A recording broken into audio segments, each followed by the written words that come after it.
The trouble started on December 23rd. Christians in a village some 800 miles southeast of New Delhi were preparing for a special Christmas service.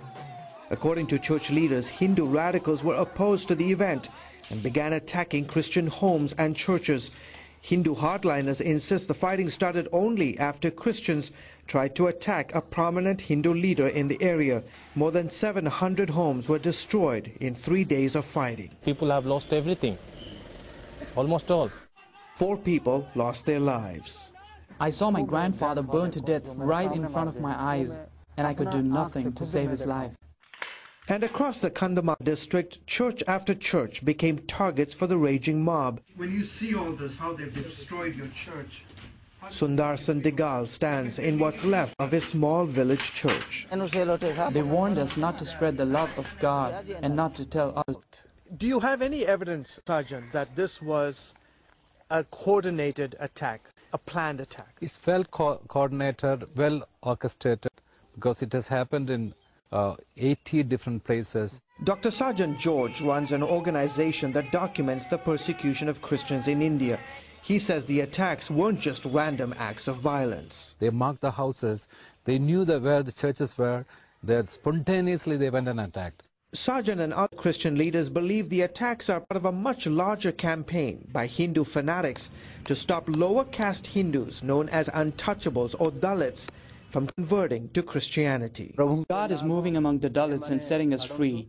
The Hindus don't like this, so they accuse us of bribing and forcing others to convert, and this is not true. Do you think that there's going to be more violence? Umar Sankaracharya is a top leader of Bajrang Dal, a Hindu extremist group that often uses violence against Christians and other minority faith groups.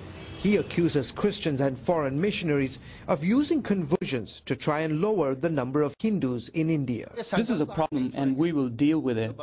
We will get all Hindus together, the whole Hindu nation, and whoever stands against the rights of Hindus, we will finish them. In an effort to counter the spread of Christianity, Orissa and several other Indian states have laws that require people to get permission before they can change their religion. They want to annihilate the Christians of India. They want to turn this country into a Hindu nation. A goal that Acharya and other extremist Hindu leaders say is worth fighting for. Every time you read the pages of history, you see that Hindus have fought for this nation and for their religious rights. India has always been, is, and forever will be a Hindu nation. Words that do little to comfort the Christians living here in Kandhamal district. On a recent Tuesday morning, a group of Christian villagers stood in the ruins of their church and sang of their commitment to the faith and a determination to pray for those who've carried out these acts of terror. I'm praying that through this devastation, people will experience the love of Jesus. And the bottom line is that if we live, we'll live for Christ.